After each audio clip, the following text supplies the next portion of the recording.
चुनाव आयोग ने लोकसभा चुनाव की तारीखों का ऐलान कर दिया है। देश में 7 चरणों में आम चुनाव होंगे, जबकि 4 जून को परिणाम आएंगे। लिहाजा आज आपको बताएंगे कि हिमाचल की सभी 4 लोकसभा सीटों पर कब वोट डाले जाएंगे, वहीं इस बार हिमाचल में किसका पलड़ा भारी है। नमस्कार, मैं हूं देवेश यादव और आप देख रहे हैं टीवी 9। हिमाचल प्रदेश के पिछले 3 लोकसभा चुनाव की बात करें तो यहाँ बीजेपी का दबदबा रहा है। 2014 और 19 में बीजेपी ने चारों सीटों पर क्लीन स्वीप करते हुए कांग्रेस का सूपड़ा साफ कर दिया था, लेकिन 2009 में भी बीजेपी ने 3 सीटें जीती थी, जबकि 1 कांग्रेस के खाते में गई थी। लिहाजा इस बार अभी की परिस्थिति भी कुछ ऐसी ही है। बीजेपी के खाते में अभी लोकसभा की 3 सीटें हैं।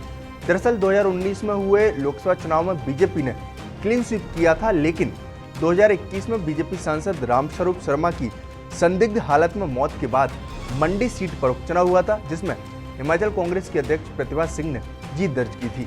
उस समय प्रतिभा सिंह की जीत को पूर्व मुख्यमंत्री वीरभद्र सिंह को श्रद्धांजलि के तौर पर देखा गया था।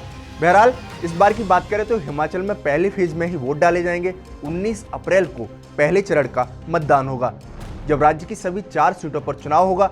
ऐसे में इस बार जानते हैं कि हिमाचल के लोग इस बार किसके सर पगड़ी पहनाएंगे।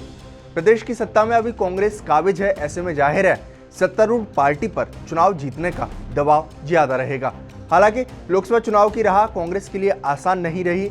मंडी सीट को छोड़कर प्रदेश की तीनों सीटों पर पिछले 3 बार के लोकसभा चुनाव में कांग्रेस की हार हुई है। प्रदेश में 2014 में जब वीरभद्र सिंह के नेतृत्व में सरकार चल रही थी, उस दौरान भी पहाड़ की जनता ने सत्तारूढ़ कांग्रेस को महत्व न देते हुए चारों सीटें बीजेपी की झोली में डाली।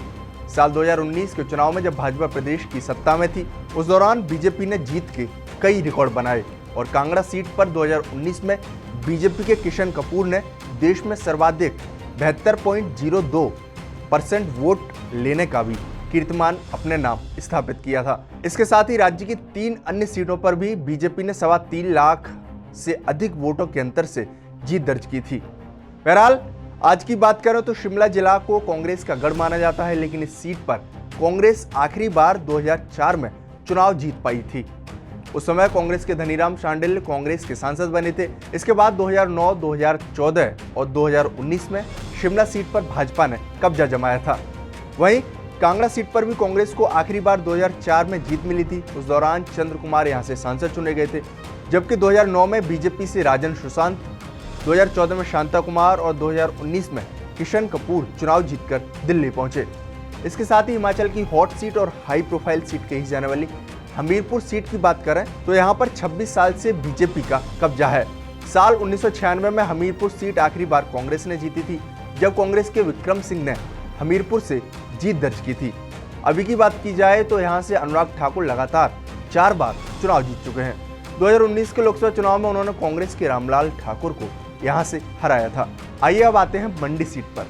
तो मंडी सीट इकलौती ऐसी सीट है जहाँ भाजपा की तुलना में कांग्रेस बीते 2 दशक के दौरान थोड़ी बेहतर स्थिति में नजर आ रही है।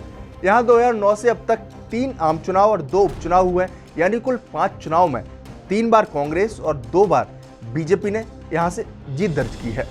साल 2009 में कांग्रेस मंडी सीट ही जीत पाई थी। उस दौरान कांग्रेस के दिग्गज नेता वीरभद्र सिंह ने भाजपा के महेश्वर सिंह को हराया था। इसके बाद दिसंबर 2012 में वीरभद्र सिंह प्रदेश के मुख्यमंत्री बने और तब मंडी सीट पर लोकसभा के उपचुनाव हुए। इस दौरान प्रतिभा सिंह यानी उनकी पत्नी सांसद चुनी गई। इसके बाद साल 2014 में हुए आम चुनाव में प्रतिभा सिंह नहीं जीत पाई और बीजेपी के रामस्वरूप शर्मा से चुनाव हार गई। हालांकि 2019 में भी रामस्वरूप शर्मा दूसरी बार सांसद चुने गए, लेकिन 2021 में अचानक उनकी मौत के बाद हुए उपचुनाव में प्रतिभा सिंह दोबारा यहां से सांसद बनी। लिहाजा इस बार 4 में से 3 सीट बीजेपी, जबकि मंडी की एकमात्र सीट कांग्रेस के पास है। बहरहाल 19 अप्रैल को एक बार फिर हिमाचल की सभी लोकसभा सीटों पर वोट डाले जाएंगे। हालांकि कांग्रेस ने अभी तक अपने प्रत्याशियों के नामों की घोषणा नहीं की है, जबकि बीजेपी ने 2 सीटों पर अपने प्रत्याशियों को उतार दिया है, जिसमें शिमला सीट पर सुरेश कश्यप को उम्मीदवार बनाया गया है और हमीरपुर से एक बार फिर अनुराग ठाकुर को टिकट मिला है। ऐसे में अब इंतजार है कांग्रेस की लिस्ट का, जिसके बाद स्थिति और साफ हो जाएगी कि कौन कहां से चुनावी ताल ठोंकेगा। आपको हमारा वीडियो कैसा लगा हमें कमेंट बॉक्स में जरूर बताएं। साथ ही हमारे चैनल को सब्सक्राइब करना न भूलें। शुक्रिया।